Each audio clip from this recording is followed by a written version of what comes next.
بسم اللہ الرحمن الرحیم نحمد و نصلی علی رسول الکریم فاما بعد اعوذ باللہ من الشیطان الرجیم بسم اللہ الرحمن الرحیم۔ بلو ورلڈ سٹی کے تمام چاہنے والوں اور دیگر سننے والوں کو السلام علیکم۔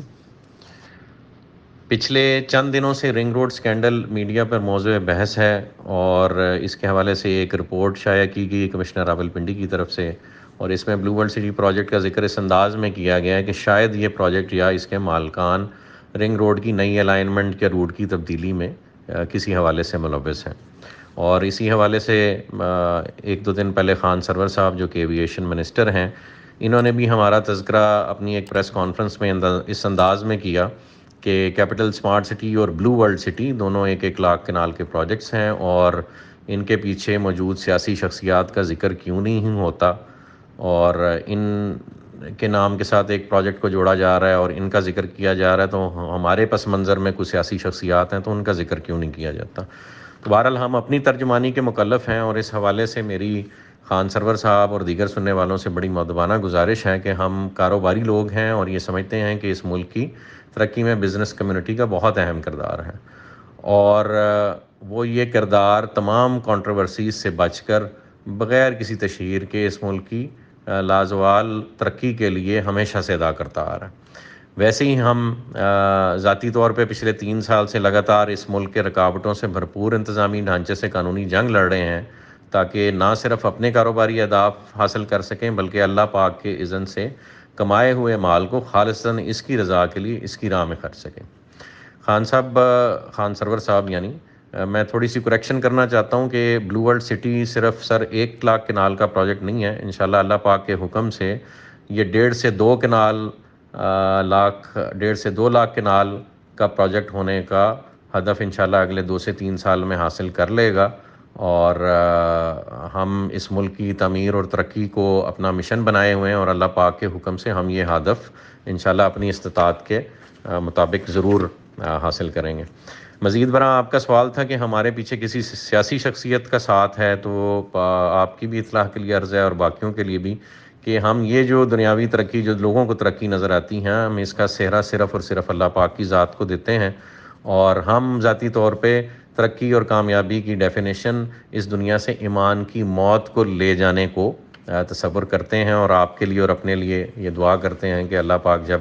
ہم سب اس دنیا سے جائیں تو ایمان کی موت لے کے جائیں۔ وہ بہت بڑی دولت ہے اور اسی پہ آخرت کا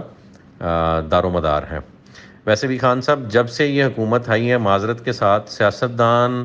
تو خود ایک دوسرے کے شر اور اس ملک میں اپنے ہاتھوں سے رائج کیے گئے اسلامی شعائر سے متصادم نظام سے پناہ مانگتے پھر رہے ہیں، تو وہ کسی کی کیا پشت پناہی کریں گے۔ آج ایک پریس کانفرنس عظمیٰ بخاری صاحبہ نے بھی کی، اور اس میں چند تصاویر دکھائی گئیں جس میں جنرل سلیم صاحب جو کہ ایک ریٹائرڈ سینئر ملٹری آفیشل ہیں، ان کی ہمارے ساتھ آج سے تقریباً 3 سال قبل لی گئی تصاویر انہوں نے شیئر کی، اور فرمایا کہ وہ جنرل سلیم صاحب غالباً عمران خان صاحب پرائم منسٹر آف پاکستان کے رشتہ دار ہیں، اور ہم کسی قسم کی معاونت ان سے لیتے رہے ہیں۔ تو عرض ہے کہ جنرل صاحب ایک عزت دار شخصیت ہیں، اور وہ صرف ریٹائرڈ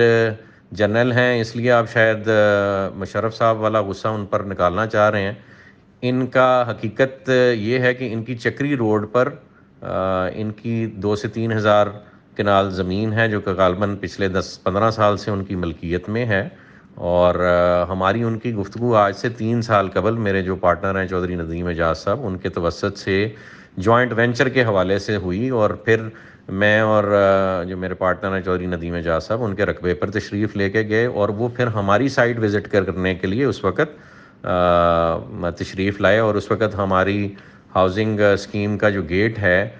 وہ اس وقت زیر تعمیر تھا، بلکہ اپنی تعمیر کے اول مراحل میں تھا، اور یہی وجہ ہے کہ جو تصویریں آپ نے دکھائی ہیں میں اس میں بینگ این آرکیٹیکٹ ان کو اپنے گیٹ کی ڈرائنگز دکھا رہا ہوں کہ انشاءاللہ اللہ پاک نے چاہا تو یہ گیٹ ہم تعمیر کریں گے، اور وہ صاف ان تصویروں میں نظر آ رہا ہے۔ اس کے علاوہ پچھلے 3 سال سے ہمارا کبھی کوئی رابطہ جنرل صاحب سے نہیں ہوا، اور جو انویسٹیگیٹو ایجنسیز ہیں اس ملک کی، وہ ہمارے ٹیلی فون ریکارڈز نکال کے دیکھ لیں، ان کے ٹیلی فون ریکارڈز نکال کے دیکھ لیں، تو اس قسم کے کوئی شواہد نہیں ملیں گے۔ اور رہی بات کرونا ریلیف فنڈ میں، جو ہمارے ادارے کی طرف سے 2 کروڑ روپے کا چیک دیا گیا تھا یا عطیہ دیا گیا تھا. تو عرض یہ ہے کہ پورا ملک کرونا کی لپیٹ میں تھا، اور چونکہ میں اور ندیم صاحب ذاتی طور پہ گورنر پنجاب کی سوشل ویلفیئر کمیٹی سے منسلک ہیں، اور اس کمیٹی کے دیگر ارکان اور لاہور کے باقی جو پرومیننٹ کاروباری شخصیات ہیں انہوں نے مل کر گورنر ہاؤس میں ایک محفل میں جو کہ کرونا ریلیف فنڈ کے حوالے سے سجائی گئی تھی، اس میں تقریباً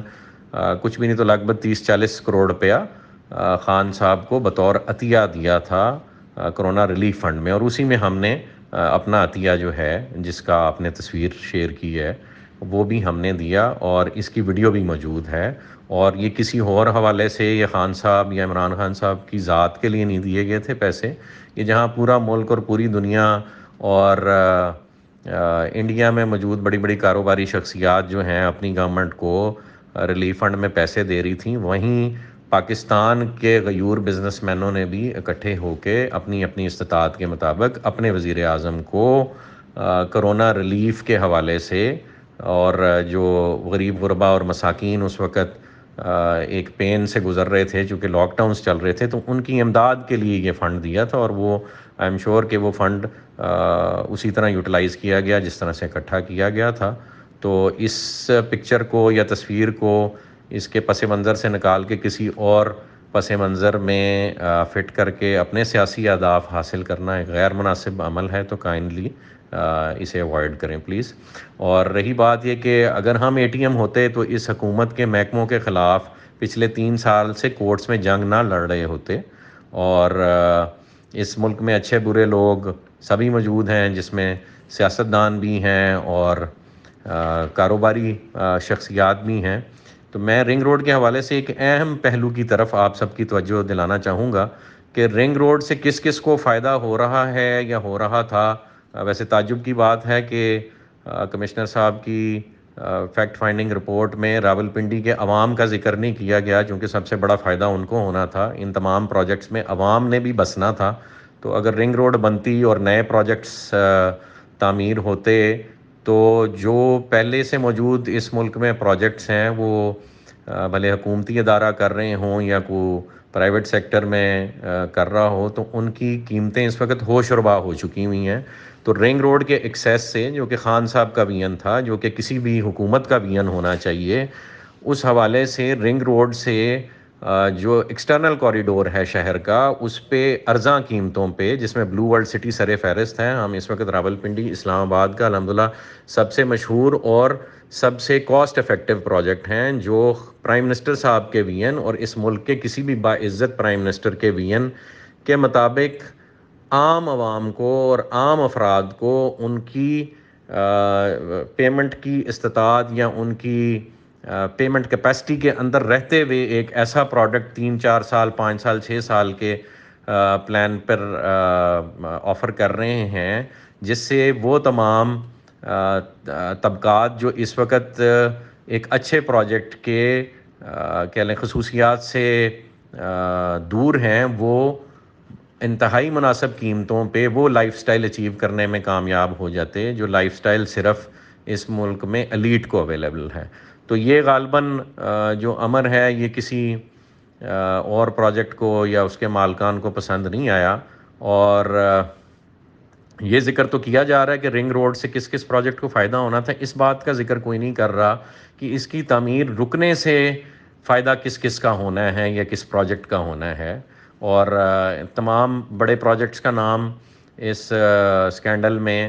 لے لیا گیا ہے، سوائے ایک پروجیکٹ پرانے پروجیکٹ کے جس کو رنگ روڈ نے پہلے ٹچ کرنا تھا اور اس کے بعد اس نے ترقی کی راہ باقی پروجیکٹس کے لیے کھولنی تھی. تو اس رنگ روڈ سے کے رکنے سے اس پرانے پروجیکٹ کے سروائیول میں تھوڑا سا اضافہ ہو جائے گا، لیکن بزرگوں برتر اللہ پاک کی ذات ہے اور واللہ خیر الماکرین. اللہ پاک کی ذات انشاءاللہ اپنے مقررہ وقت پر اپنا حکم نافذ کرے گی، اور حق و باطل کی جنگ چاہے وہ اسرائیل اور فلسطین کی ہو یا اس ملک میں موجود سازشی عناصر اور مخلص اور دیانتدار افراد کے درمیان ہو، انشاءاللہ فتح اللہ رب العزت کے قائم کردہ حق کی ہی ہوگی. تو انتظار کیجئے اس وقت کا جب حق اپنا آپ انشاءاللہ سر بازار ثابت کرے گا. تو جزاک اللہ خیر جی. ہمارے لیے دعا کیجئے، اور اس ملک کے باقی کاروباری افراد اور تمام جو سیاستدان اور دوسری اسٹیبلشمنٹ اور بیوروکریسی سے افراد منسلک ہیں اور دینی حلقوں سے منسلک ہیں، سب کے لیے دعا کریں کہ اللہ پاک ہم سب کو ہدایت پر قائم رکھے اور ہدایت پہ کھڑا ہونے کی توفیق دے، اور اپنی ذاتی گین کے لیے ایک دوسرے کی ٹانگیں کھینچنے کے عمل سے ہمیں روکے۔ اور اس وقت امت مسلمہ کو ایک ہونے کی ضرورت ہے، پاکستان کے مسلمانوں، سیاستدانوں اور باقی اداروں کو ایک پیج پہ ہونے کی ضرورت ہے، اور ایک پیج پہ ہو کے جو اس وقت اس امت کا اصل مسئلہ ہے اس کی طرف توجہ دینے کی ضرورت ہے، اور وہ مسئلہ فلسطین ہے، وہ مسئلہ کشمیر ہے۔ کفار جو ہے وہ چھریاں کانٹے تیز کر کے آپ کی بوٹی بوٹی کرنے کو پھر رہے ہیں، اور ہم سب ایک دوسرے سے لڑنے میں